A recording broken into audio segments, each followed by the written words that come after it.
Not all separation is abandonment. Sometimes it's God saying, "Oh, enough." Have you ever wondered why, even though you tried everything, that relationship just fell apart?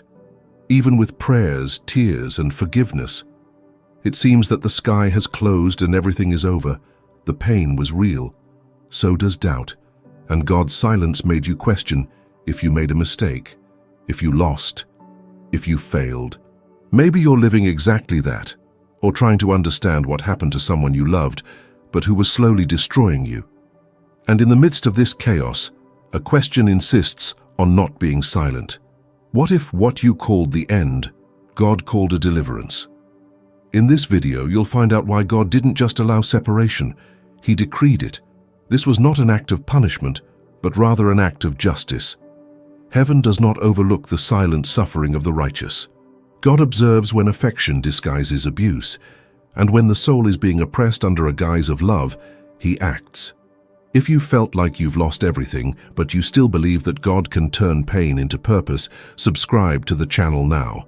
Here, you'll understand that what seemed like a loss was actually a judgment in your favor, a response from heaven to your silent cry. Today, we are going to reveal why the separation that broke your heart was actually a protection for your soul, and how the Lord who does justice to the oppressed, Psalm 103:6, intervened spiritually to rescue you from something you still couldn't let go. Stay with me until the end, because what you discover may be the key to understanding not only what happened, but also what God is about to do in your life. What many call the breakup was actually the beginning of a spiritual revelation. The narcissist does not regret your absence in the way you imagine. He doesn't cry because he lost someone he loved. He collapses because he lost the mirror that reflected the image he built to hide from the truth. While you were present, he used his admiration, his empathy, and his constant attempt to make it work as fuel to keep a false identity standing. An image carefully shaped to appear mature, wise, spiritual, but that was, deep down, just control in disguise. You have become, without realizing it, the living validation of an illusion. Every compliment you gave, every forgiveness you offered, every silence in the name of peace, all of it sustained the character the narcissist wore. And when God took you out of that environment, He didn't just set you free, He broke the mirror. Luke 12:2. There is nothing hidden that will not be revealed, nor hidden that will not be known. The mask that seemed stable began to crack. The stage, once filled with applause, now stands empty. The reactions he manipulated disappeared, and the reflection he used as a shield against the truth disappeared, because what sustained his appearance was not authenticity, it was his presence fueling the illusion. And then God began to expose. First, in the invisible, the inner restlessness, the spiritual emptiness, the emotional collapse that no one sees. Then in the natural, fragile relationships, maladjusted masks, and inconsistent speeches, the carefully protected image begins to crumble, because the light of God always comes to illuminate what has been covered by darkness. This process is painful but necessary, because while the narcissist continued to be adored, deception thrived. And God, who is just, does not allow appearance to prevail forever. He waits, He watches, He warns, but when the time comes, He exposes. And this exposure does not come out of revenge. It is done for justice. Truth not only liberates, but it also reveals. And the first step of liberation is the collapse of the lie. It is the moment when those who pretended to be light find themselves confronted by the true light. The narcissist may try to recreate the character in another setting with a different audience, but the reflection that sustained the staging is no longer available, and that's where the spiritual breakdown deepens, not because he lost someone who loved him, but because he lost the shield that prevented him from seeing himself. But the reflection was only part of the support. What he truly lost was something invisible to the natural eye, the spiritual presence that accompanied you. And when God gathers His presence, He also collects the shield that prevented judgment from manifesting. There is a truth that many do not understand. Some people have not been judged yet, only because you were interceding for them. You weren't just someone trying to save a relationship. You were covered. You were in the gap, as the word says, holding back the spiritual collapse of those who lived in deception. Ezekiel 22:30-31. I sought among them a man who would stop up the wall and stand in the gap before me for this land, that I might not destroy it. But I found no one. Therefore I poured out my indignation on them. While you prayed, heaven still had mercy. Despite your pain, God remained patient. Your broken heart was a spiritual shield for those who mocked the grace that inhabited you. You begged for change, and God, moved by your cry, postponed judgment. But there was a moment when heaven decided, no more. Because divine mercy is abundant, but it is not eternal when despised. God saw how much you spent trying to restore something He was already ready to remove. And then, out of love for you and for justice, He took you away. But understand, when God took you away, He also took away the protection that was over the narcissist. He no longer deserves the presence that surrounded him. He removed the covering that prevented him from facing the truth. The shield fell, and what was left was exposure. Because what the narcissist thought was his own strength, in fact, was the grace reflected in his life. It was the presence of God that you carried that kept the house standing. When that went away, what remained was just an appearance and an empty structure. The judgment, which had been asleep, began to awaken. The collapse began in the invisible, in unsustainable relationships, in unending restlessness, in the void that new bonds can't fill. God's hand no longer protects, now it does. And maybe those who watch from the outside don't understand. Maybe they will see smiles, trips, and achievements. But you, who were covered, know what was really lost. You know what was lost when you left. You are aware that what appeared to be the end was actually just the beginning. It was the beginning of the trial. And this exposure did not come with thunder. She came with silence, a silence that weighs, that reveals, that confronts. Because when God is silent, it's a sign that He's said enough, and now it's time for the wicked to reap what they have secretly sown. Not every judgment is accompanied by thunder. Not every divine sentence reveals itself in a dramatic manner. Sometimes God's judgment comes in the most frightening way possible, in silence. 1 Samuel 28:6. And Saul inquired of the Lord, but the Lord answered him not, neither by dreams, nor by Urim, nor by prophets. When God is silent, it is because He has already said everything He needed to say. He has already given signs. He has already communicated His message through prophets. He has already confronted the Word. He has already offered mercy. But when the heart remains hardened, heaven is silent as an act of judgment. The narcissist, after the separation, does not understand what is really happening. He keeps trying to manipulate, trying to replace, and trying to show off. He still lives as if nothing had been lost, but something has changed, and he feels it. He just can't admit it. The atmosphere around is different. What used to flow easily now freezes. What once enchanted now sounds forced. There is an absence that cannot be explained, much less replaced. This absence has a name, the presence of God. While you were there, even in pain, even though you were hurt, God's presence manifested through your life. There was intercession, grace, patience, and covering. Heaven was near because of you, and even if the narcissist didn't recognize it, he benefited from it. But now, what was once spiritual support has become distance. God didn't just take you out, He also took His voice out of that environment. And when God stops speaking, it is not a sign of peace. It is a sign that the time of opportunity has passed and the time of harvest has begun. In Saul's case, God's silence was the sign that the anointing had been withdrawn. He still looked like a king, he still wore the crown, and he still held the position. But spiritually, he was already destitute. This is exactly the condition of the narcissist after the breakup. He still wears the costume. He still tries to impress. He still wants to keep the title. But inside, it's empty. The scariest thing is that this type of judgment is invisible to those on the outside. Those watching from afar may think that he moved on. You can see the posts, the statements, and the new connections. You may even think that he came out on top. But those who have discernment know the sky has fallen silent. And when the sky falls silent, everything that seems successful becomes a stage for future exhibition. God's silence is not permanent. Your silence is preparation. It is a slowdown in the cycle. It is strategic recollection. It is the harbinger of the fall. There are people who think they are thriving because they have not been confronted. They think that God's silence is approval. But the Word shows us that there is a silence that precedes judgment. A time when God allows appearances to continue, only so that the final collapse is visible to all. The narcissist continues to speak, but no longer has authority. He continues to try to recreate the narrative, but he no longer feels what he felt, because what sustained his performance was not talent nor charisma. It was grace not acknowledged. Now everything is exposed. But the exposure is subtle, deep, and silent. The ruin begins inside. The beginning of the ruin lies in the despair that remains hidden from view. He attempts to conceal the instability within himself, in the void that not even the new company can fill. And while this is happening, God does not hurry. He observes. It weighs. He lets each consequence reveal itself at the right time.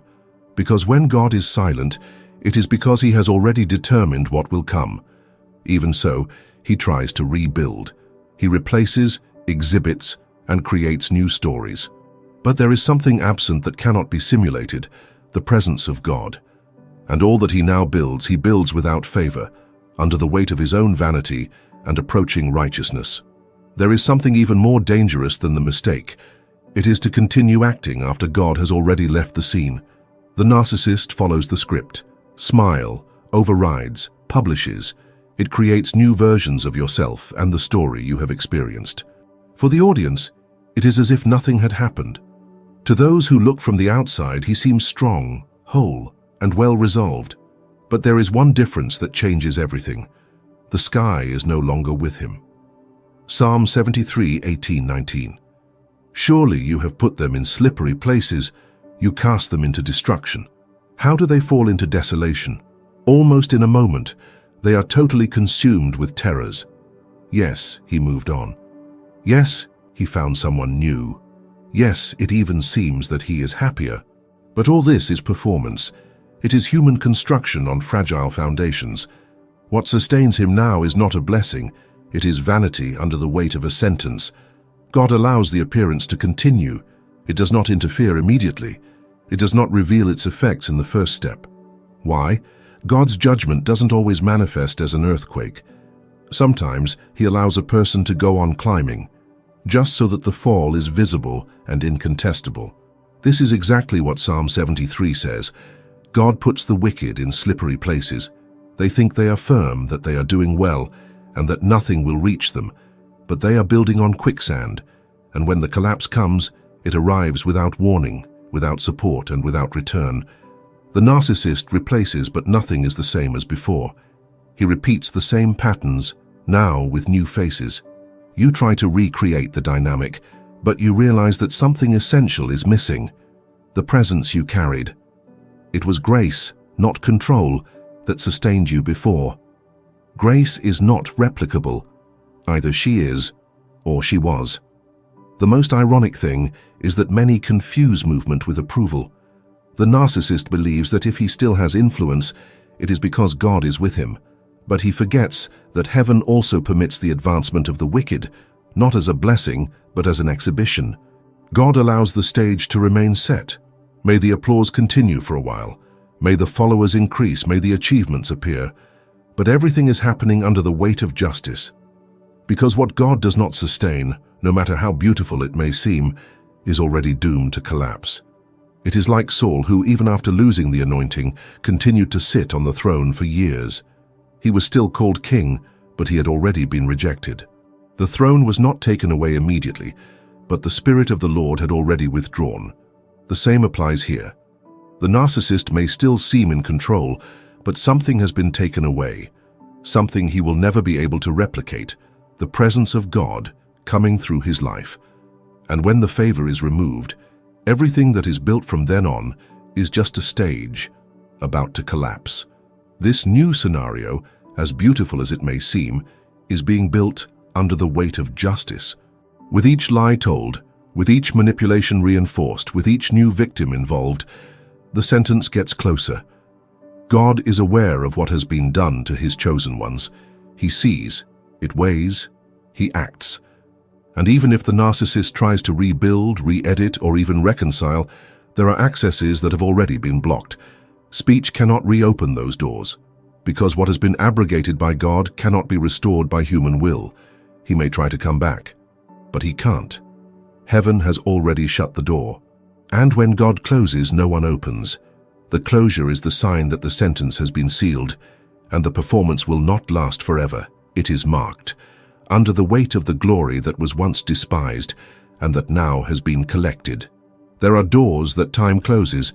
For others, that fatigue ends, but there are doors that only God can lock, and when he closes them, no human force can open them again. Revelation 3:7. This is what is holy, what is true, what has the key of David says, he who opens and no one shuts, and he that shuts and no one opens. The end you lived was not the result of weakness, but of divine discernment. In reality, God himself was closing a cycle that appeared to be just emotional exhaustion. And when he closes, it is definitive. Maybe the narcissist didn't understand. I might have believed I could return whenever I wanted. All it required was a message, a request, and a fresh emotional game. He failed to understand that God, not you, was the one who revoked it, and heaven does not negotiate when a door is already sealed. God didn't just take you out of the relationship. He revoked the spiritual access that person had over his soul. He revoked the right to mess with his mind. He revoked the power to manipulate his feelings. He revoked entry to his heart. Now, there is an invisible barrier. This barrier is a heavenly block, a wall erected not by pain but by divine protection. And if today the narcissist tries to return, even with new words, new tactics, and new promises, he is faced with something he does not understand. The environment has changed. The door that used to open easily now does not move, because the Spirit of God has already withdrawn permission. That doesn't mean you've become bitter. It means that you have been healed. And true healing reorganizes priorities, cleanses the soul, and restores clarity. What used to entangle you easily now finds no more space. You have been protected by God's authority. But don't think that this door was closed without warning.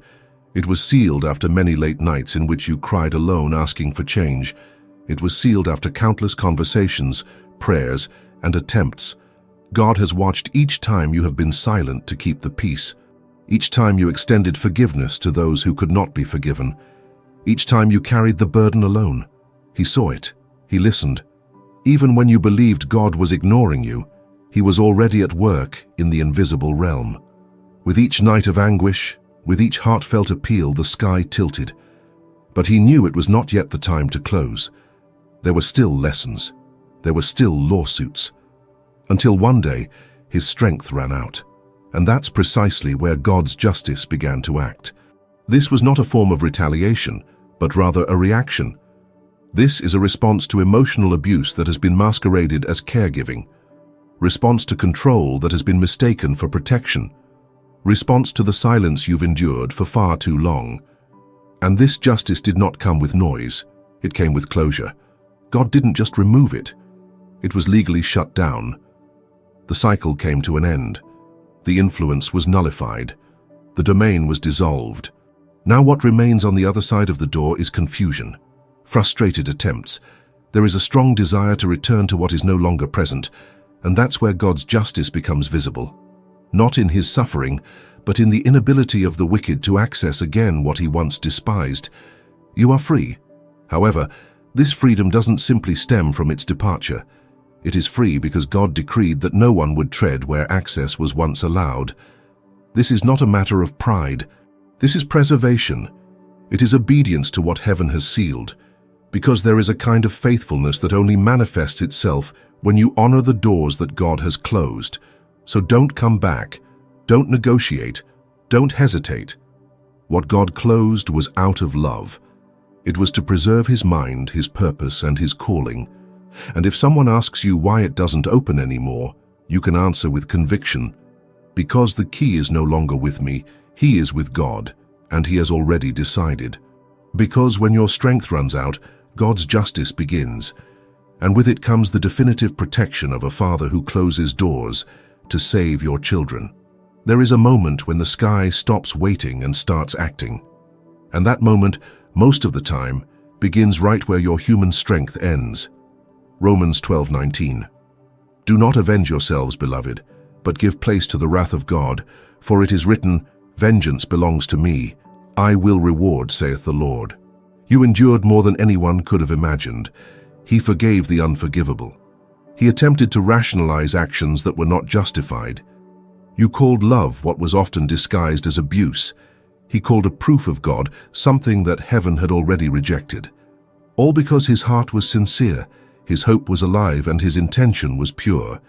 You prayed for restoration when, in fact, God was already orchestrating your deliverance. You fought to keep alive something that heaven had already declared dead. And even exhausted, you kept insisting. I believed that if you gave it one more chance, if you were more patient, if you kept quiet just one more time, maybe everything would change. But heaven does not move by your effort. It moves by truth, and the truth is, many times, what we're trying to save is just destroying us faster. What you called faithfulness, God saw as a prison. And time went by, and with it his strength was exhausted. And that's when something happened that no one saw. The sky rose. When his soul broke for the last time, when his prayers became more groanings than words, God's justice was activated. And what seemed like an emotional breakdown was actually the beginning of divine intervention. You didn't leave because you gave up. You left because God took you away. You left because at the exact point where you collapsed, God decided to raise a spiritual decree. What you lived in was captivity, and heaven decided it was time for you to be free. The justice that was being withheld by his intercession was released by his surrender. And those who mistreated you thought you were weak, that you had lost the war. But little did he know that his weakness was the sign that God had already taken control of the battle. What seemed like defeat was the sky changing the position of the pieces on the field. Divine justice doesn't begin when God is angry. It begins when God sees that you can no longer defend yourself. He enters with power and closes the door when you are exhausted and have nothing left to give. He says, now it's up to me. The narcissist didn't notice. He continued to believe that he would regain access. He believed that reappearing, staging repentance, and repeating the cycle would suffice. But what he didn't know is that this time the cycle was broken from above. It was not out of hurt, but out of justice. Not out of spite, but out of zeal. Because God knows hearts. He saw everything that was said between the lines. All actions took place in silence. Everything that no one has witnessed. God saw the tears that no one valued. You spent those nights pretending everything was fine. He said, enough. This pain is no longer necessary for their growth. Divine justice doesn't come with fanfare. It comes with closure, with liberation, with doors that do not reopen, with accesses that are spiritually blocked. And this confuses those who used manipulation as a key. This time, the key is no longer under his control. It is in God's hands. And now that justice has been activated, what many call loss, God calls deliverance. What was gone was not just a person, it was someone who despised the favor that went with you. This individual mocked the spirit that resided within you, someone who fed on the grace you carried and never recognized. And he who despises the sacred reaps judgment. Whoever corrupts mercy reaps silence. Those who play with presence reap absence. Because God is not complicit in manipulation, he is the defender of those who truly love. You're not alone. No one forgets. You are under a decree of justice, and there is no turning back from this decree. From here, everything changes. Because when their tolerance came to an end, it was right there that God's justice began to work with force. Some losses aren't just relational, they're spiritual. What the narcissist lost when you left his life was not just company, affection, or routine. It was something much greater and deeper, the living manifestation of God's mercy. Hebrews 10:29. How much more severe punishment do you think he will be judged worthy who tramples on the Son of God and counts the blood of the covenant with which he was sanctified as profane and does grievance to the Spirit of grace? You weren't just there by chance.